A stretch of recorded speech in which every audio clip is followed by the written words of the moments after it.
সবাইকে ওয়েলকাম জানাচ্ছি আমার চ্যানেলে আরও একবার। আজকে তোমাদের ক্লাস 12 এর রাষ্ট্রবিজ্ঞানের আরও একটা বিষয় সম্পর্কে আলোচনা করার জন্য ভিডিও নিয়ে এসেছি। তো আজকে আমি তোমাদেরকে যে বিষয়টা সম্পর্কে আলোচনা করব সেটা হচ্ছে উদ্বাস্তু সমস্যা। অর্থাৎ এই উদ্বাস্তু শব্দটি কী এবং এই উদ্বাস্তু কাকে বলে, এর সংজ্ঞা কী, প্রকৃতি, এর প্রভাব কী রয়েছে, সেই বিষয়গুলো সম্পর্কেই আজকে আলোচনা করব। তো শুরু করা যাক। তো এই উদ্বাস্তু যে সমস্যা, সেই সমস্যাটা কী সেটা এবার আমাদেরকে প্রথমেই জানতে হবে যে উদ্বাস্তু কাকে বলে। উদ্বাস্তু অর্থাৎ কথাটার মধ্যেই রয়েছে যে বাস্তু কথাটি রয়েছে। অর্থাৎ কি, উদ্বাস্তু মানে বাস্তু থেকে উৎখাত হওয়া। অর্থাৎ নিজের দেশ ছেড়ে বা নিজের ঘর ছেড়ে অন্যত্র যে চলে যাওয়া, সেটাকেই কিন্তু উদ্বাস্তু বলা হচ্ছে। তাদেরকেই কিন্তু উদ্বাস্তু বলা হয়। এবং কেন এটা ঘটে থাকে এটাও তো আমাদের জানা দরকার। তো উদ্বাস্তু কেন হয় মানুষ, তার কারণ হচ্ছে বিভিন্ন যে সাম্প্রদায়িক দাঙ্গা, মূলত ধর্মীয় যে হিংসা, জাতিগত হিংসার জন্য, গৃহযুদ্ধ, বিভিন্ন প্রাকৃতিক বিপর্যয়, তার জন্য কি একটা দেশ থেকে অন্য দেশে মানুষের এই যে গমন করা, সেটাকেই কিন্তু উদ্বাস্তু বলা হয়। অর্থাৎ বাস্তু থেকে বা নিজের দেশ থেকে অন্য দেশে চলে যাওয়া, এটাকে উদ্বাস্তুর সংজ্ঞা আমরা বলতে পারি। তো এই যে ভারতের এই যে উদ্বাস্তু সমস্যা, সেটা কিভাবে হলো সেটা সম্পর্কে জানতে হলে আমাদের একটু পিছনে ফিরে যেতে হবে। আমাদের ফিরে যেতে হবে ঠিক স্বাধীনতার সময়কালে। অর্থাৎ 1947 সালে যখন ভারত স্বাধীন হলো, তখন আমরা জানি যে ধর্মের ভিত্তিতে কি হলো, একটি দুটি দেশ আলাদা হয়ে গেল, অর্থাৎ ভারত এবং পাকিস্তান।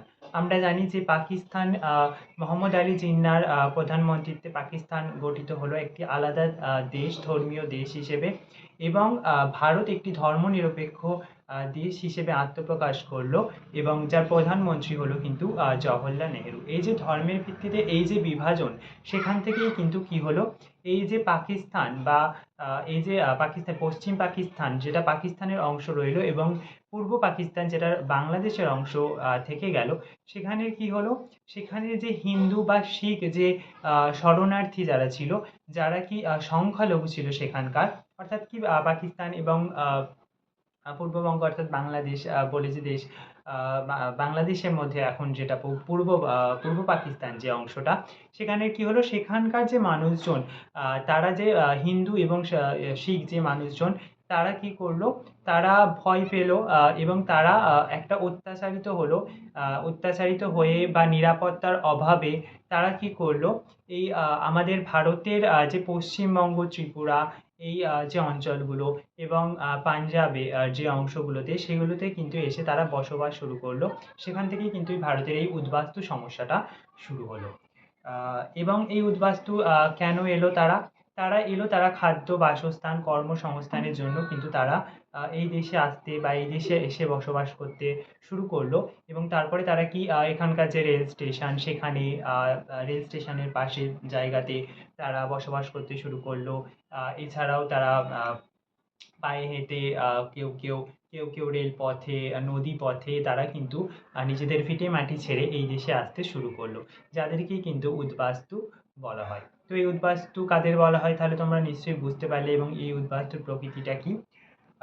তো মোটামুটি এদেরকেই উদ্বাস্তু বলা হচ্ছে। এবং এই যে উদ্বাস্তু যারা এলো আমাদের পশ্চিমবঙ্গে বা আমাদের ভারতের, যারা এলো, এখানে কি একটা প্রভাব পড়লো, যে একটা অন্য দেশের মানুষ যখন এই দেশে এসে থাকবে, তখন তো তার উপর একটা দেশের উপর একটা বিরাট প্রভাব পড়বে, তাই না?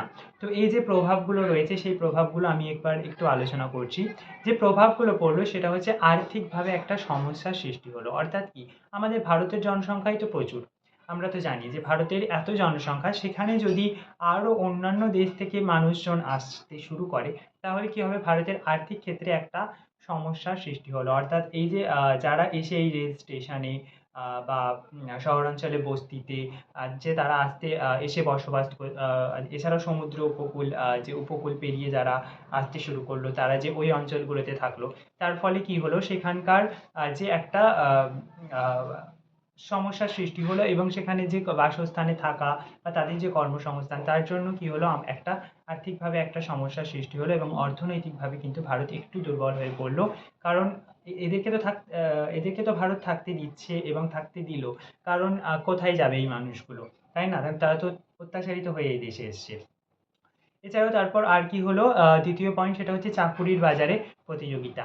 এই যে যারা এসেছিল, যারা নিম্নবিত্ত বা দরিদ্র সম্প্রদায়ের যারা মানুষ, তারা কি মূলত তারা কৃষিজীবী বা ছোটোখাটো যে কাজ, যে রেল স্টেশনের ঝাঁট দেওয়ার কাজ করা বা ছোটোখাটো যে কাজ করা, সেই কাজগুলো করতে শুরু করলো। কিন্তু যারা একটু মধ্যবিত্ত ছিল তারা মূলত কি করতে শুরু করলো, তারা এখানে এসে বা বসতি স্থাপন করলো এবং ঘর একটা অবৈধভাবে দখল নিয়ে তারা ঘর বানাতে থাকলো। তো তার ফলে কি হলো, চাকুরির বাজারে একটা প্রতিযোগিতা দেখা দিল, অর্থাৎ ভারতীয়দের সাথে তাদের একটা প্রতিযোগিতার একটা বাতাবরণ সৃষ্টি হলো। যার ফলে সেটা একটা প্রভাব পড়লো। এছাড়াও সামাজিক প্রভাব রয়েছে, অর্থাৎ কি, এই যে যারা এলো, অর্থাৎ এই যে পূর্ব পাকিস্তান থেকে যারা এলো বা পশ্চিম পাকিস্তান থেকে যারা পাঞ্জাব এই জায়গাগুলোতে এলো, তাদের কি হলো যে একটা তাদের যে চালচলন বা তাদের যে ভাষা, তাদের পোশাক পরিচ্ছদ, তাদের যে ধর্মীয় ভাবনা, সেগুলো সবকিছু তো আলাদা, আমাদের ভারতীয়দের মতো নয়। তো তার ফলে কি হলো, সামাজিকভাবে তাদের মধ্যে কিন্তু একটা মেলবন্ধন গড়তে, ভারতীয়দের সাথে খাপ খাইয়ে নিতে কিন্তু একটা সমস্যার সৃষ্টি হলো, যেটাও কিন্তু প্রভাব পড়লো কিন্তু ভারতীয় অর্থনীতির ওপর বা ভারতের যে রাষ্ট্র ব্যবস্থা তার ওপর। এছাড়াও রাজনৈতিক প্রভাব পড়লো, অর্থাৎ এই যে মানুষগুলো যারা এলো তাদের মৌলিক অধিকারগুলো কিন্তু ক্ষুণ্ণ হলো। কারণ তারা হয়তো তাদের যে দাবি দেওয়া, সেটা তো ভারত সরকার যে সবটাই যে দাবি দেওয়া পূরণ করতে পারবে তা তো নয়। তাদের অনেক কিছুই দাবি দেওয়া থাকতে পারে। তো তাদের দাবি দেওয়াগুলো যখন আহ, পরিপূর্ণ হলো না এবং তারা যখন তাদের দাবি দাওয়াগুলো পরিপূর্ণ করতে পারলো না, তাদের মধ্যে কিন্তু জঙ্গি ভাবাপন্ন একটা মনোভাব তৈরি হলো এবং কিছু জঙ্গি গোষ্ঠীও কিন্তু এই উদ্বাস্তুর মতো উদ্বাস্তু হয়ে কিন্তু আমাদের ভারতে বা এই যে জায়গাগুলোতে এসে কিন্তু প্রবেশ করলো, যার ফলে সেটার প্রভাবও কিন্তু ভারতের অর্থনীতির ওপর পড়তে থাকলো। তো এটা মূলত প্রভাবগুলো রয়েছে। এছাড়াও এটার পরে এই যে প্রভাবগুলো পড়লো, তার ফলে ভারত সরকারের থেকে কিছু পদক্ষেপ নেওয়া হলো, যে পদক্ষেপগুলোর মাধ্যমে এই উদ্বাস্তু সমস্যাগুলোর সমাধান করা যেতে পারে। যেটা প্রথম যেটা হলো সেটা হচ্ছে ত্রাণ আর পুনর্বাসন নীতি। 5 বছরের জন্য জওহরলাল নেহরু কি করলো, পুনর্বাসনের বছর বলা হচ্ছে সেটাকে। তারা কি করল, জওহরলাল নেহরু যে প্রধানমন্ত্রী ছিলেন তখন, তো তিনি কি করলেন, তিনি এই যে যারা এলেন তাদের জন্য একটা ত্রাণ দেওয়ার ব্যবস্থা করলেন, তাদেরকে একটা ঠিকঠাক পুনর্বাসনের ব্যবস্থা করলেন, তাদের যে একটা জায়গাতে ঠিকঠাকভাবে যাতে থাকতে পারে, তাদেরকে তাঁবু খাটিয়ে থাকার মতো একটা ব্যবস্থা করে দিল সেই জায়গাতে, আশ্রয় শিবিরের ব্যবস্থা করলো। এইভাবে তাদেরকে আশ্রয় দিল। এছাড়াও তাদের জন্য গৃহ নির্মাণ করে দিল, যে একটা পাকা ঘর বা একটা কাঁচা ঘর তাদের জন্য বানানো, যাতে তারা ঠিকঠাকভাবে একটু থাকতে পারে, তাদের যাতে অসুবিধা না হয়, কারণ যেহেতু একটা মানবিক পদক্ষেপ কিন্তু নেওয়া হলো। এই জন্য দুর্গাপুর, সন্তোষপুর, কল্যাণী এই যে শহরগুলোতে, সেখানে তখন এদের জন্য কিন্তু বসতি স্থাপন করার ব্যবস্থা কিন্তু ভারত সরকারের থেকে নেওয়া হলো।